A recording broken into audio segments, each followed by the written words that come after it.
আসসালামু আলাইকুম। বিসমিল্লাহির রহমানির রহিম।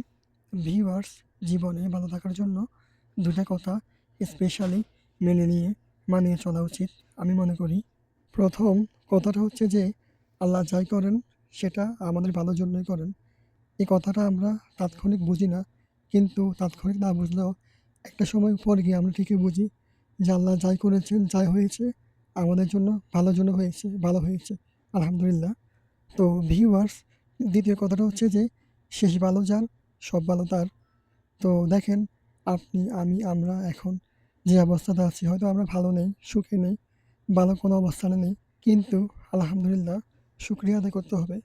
তো ভিউয়ার্স, বর্তমানে আমরা কেমন আছি, কী অবস্থায় আছি, কী করতেছি, এইগুলো না ভেবে আমরা ভবিষ্যতে কী করব, কোথায় থাকবো, কোন অবস্থানে থাকবো, কী নিয়ে কাজ করব, এগুলো ভাবতে হবে, চিন্তা করতে হবে।